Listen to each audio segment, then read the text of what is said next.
السلام عليكم ورحمة الله تعالى وبركاته. بسم الله والحمد لله والصلاة والسلام على أشرف المرسلين وعلى آله وصحبه أجمعين أما بعد.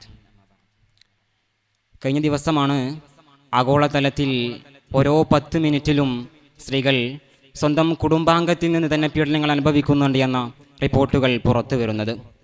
ലോകത്തെ മൊത്തം സ്ത്രീകളിൽ 70% വരുന്ന സ്ത്രീകളും വിവിധ തരത്തിലുള്ള പീഡനങ്ങൾക്ക് വിധേയരാകുന്നുണ്ട്. കഴിഞ്ഞ വർഷത്തിൽ മാത്രം ഏതാണ്ട് 316 മില്യൺ സ്ത്രീകൾ ആക്രമണങ്ങൾക്ക് വിധേയരായതിൽ 18% വികസിത രാഷ്ട്രങ്ങളിൽ നിന്നുള്ളതാണ് എന്നുള്ളതാണ്. അത്യാധുനികളുടെയും പുരോഗമനങ്ങളുടെയും നടപ്പുകാലത്ത് പോലും സ്ത്രീകൾ അങ്ങേയറ്റം അരക്ഷിതരാകുന്നു എന്നുള്ളത് നാം ഏവരെയും ചിന്തിപ്പിക്കുന്ന ഒരു കാര്യമാണ്. പുരുഷാധിപത്യത്തിൻ്റെ മുതലാളിത്ത താല്പര്യങ്ങൾക്കും വിപണനോപാധികൾക്കും അപ്പുറം സ്ത്രീയെ കാമോത്തേജനത്തിനുള്ള ഒരു ഉപകരണം മാത്രമായി കാണിച്ച് പരസ്യ വിപണനങ്ങളിൽ സ്ത്രീയെ കൊഴുപ്പിച്ച് മുതലാളിത്തം തങ്ങളുടെ സാമ്പത്തിക താല്പര്യങ്ങൾ മാത്രം നിർവഹിക്കുന്നതോ ഫെമിനിസവും ലിബറലിസവും അറിയാതെ പോകുന്നതാണോ വിരോധാഭാസം. പരിധികളില്ലാത്ത വിധം പെരുകിക്കൊണ്ടിരിക്കുന്ന സ്ത്രീ പീഡനങ്ങളെ പ്രതിരോധിക്കാൻ മതിയായ ഒരു സംവിധാനമായി 1400 വർഷങ്ങൾക്ക് മുമ്പേ നിർവചിക്കപ്പെട്ട ഇസ്ലാമിക ദർശനങ്ങളെ ഇന്ന് ലോകം അംഗീകരിച്ചു തുടങ്ങിയിട്ടുണ്ട്.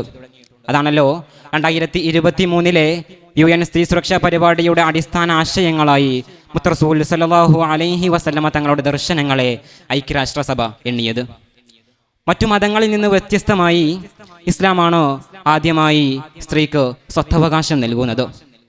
പുതിയ കാലത്തെ ഏറ്റവും ഒരു അടിസ്ഥാന പ്രശ്നമായി ഇന്നും നിലനിൽക്കുന്ന ഒന്നാണ് സ്വത്തവകാശം. ജാഹിലിയ്യത്തിന്റെ 3W യുഗത്തിലിരുന്നു കൊണ്ടാണോ 4 പെൺമക്കളുടെ പിതാവായ ഫാത്തിമ തന്റെ കരളിന്റെ കഷ്ണമാണെന്ന് പ്രഖ്യാപിച്ചുകൊണ്ടോ മുത്തറസൂൽ സല്ലല്ലാഹു അലൈഹി വസല്ലമ തങ്ങൾ ജീവിച്ചു കാണിച്ചത്.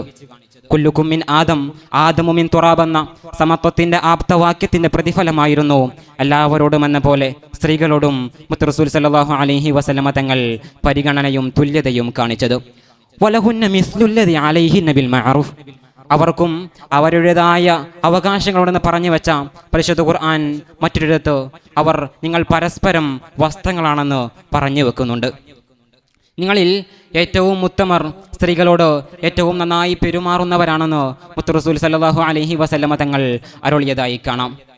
ഫാത്തിമ ബിബി റളിയല്ലാഹു അൻഹ തൻ്റെ അവസാന ആഗ്രഹമായി പറഞ്ഞു വെച്ചത് തൻ്റെ ശരീരത്തെ ഖബർസ്ഥാനിലേക്ക് കൊണ്ടുപോകുമ്പോൾ ഒരു അന്യ പുരുഷനും അത് കാണരുതെന്നായിരുന്നു. ഫാത്തിമ ബിവിയുടെ ആവശ്യം പോലെ തന്നെ മരണപ്പെട്ട ശേഷം രാത്രി വൈകിയിട്ട് ആരും അറിയാതെ അത് മൂടിക്കൊണ്ടാണോ അത് കൊണ്ടുപോയത് എന്നതിൽ നിന്നും ഇസ്ലാം സ്ത്രീയുടെ ചരിത്രത്തെയും എത്രത്തോളം പ്രാധാന്യത്തോടെയാണോ സംരക്ഷിക്കുന്നതെന്നോ നമുക്ക് കാണാൻ സാധിക്കും. ഏറ്റവും ഉത്തമന്മാർ ആരാണ് എന്ന ചോദ്യത്തിന് 3 തവണയും നിന്റെ ഉമ്മയാണ് എന്ന് ഉത്തരം പറഞ്ഞ മുത്തറസൂൽ സല്ലല്ലാഹു അലൈഹി വസല്ലമ തങ്ങളെന്ന നേതാവിനെ നമുക്കെങ്ങനെ തള്ളിക്കളയാനാവും? ഒരിക്കൽ പുരുഷ മേധാവിത്വ കപട സെക്കുലറിസ്റ്റുകളുടെയും ലിബറലുകളുടെയും സ്ഥിരം വിമർശന വിഷയമായിരിക്കെ തന്നെ ആഗോളതലത്തിൽ സ്ത്രീകളുടെ ഇഷ്ടവസ്ത്രമായി ഹിജാബ് മാറിക്കഴിഞ്ഞ സാഹചര്യം വലിയ പ്രതീക്ഷകളാണ് പുതിയ കാലത്ത് നൽകിക്കൊണ്ടിരിക്കുന്നത്. അടുത്തിടെ പുറത്തു വന്ന ലോകാടിസ്ഥാനത്തിനുള്ള ഒരു സർവേയിൽ ഹിജാബ് വലിയ തോതിൽ സ്ത്രീകളെ ആക്രമിച്ചു കൊണ്ടിരിക്കുന്ന ക്രൂരതകളിൽ നിന്ന് അവരെ സംരക്ഷിക്കുന്നു എന്ന് തെളിയുന്നതായി കാണാം. അടുത്തിടെ ഒരു സിനിമ സംവിധായിക ഹിജാബ് ധരിച്ചെത്തിയ സംഭവം വലിയ ഒച്ചപ്പാടുണ്ടാക്കിയിരുന്നല്ലോ.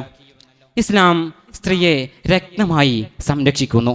ഇസ്ലാമിക ദർശനങ്ങൾ സ്ത്രീയുടെ എല്ലാ കാര്യങ്ങളിൽ നിന്നും അവളെ ഇസ്ലാമിലേക്ക് അടുപ്പിച്ചുകൊണ്ടിരിക്കുന്നു.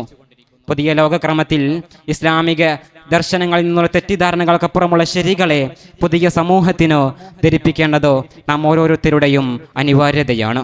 മൻ ആദ സലാസ ബനാതിൻ ഫഅറബഹുന്ന വസവ്വജഹുന്ന വഅഹ്സന ഇലൈഹിന്ന ഫലഹുൽ ജന്ന എന്ന മുത്തറസൂൽ സല്ലല്ലാഹു അലൈഹി വസല്ലമ തങ്ങളുടെ ആപ്തവാക്യത്തെ പ്രതിരോധമായി വിടുന്നു. വസ്സലാമു അലൈക്കും വറഹ്മത്തുള്ളാഹി തആല വബറകാതുഹു.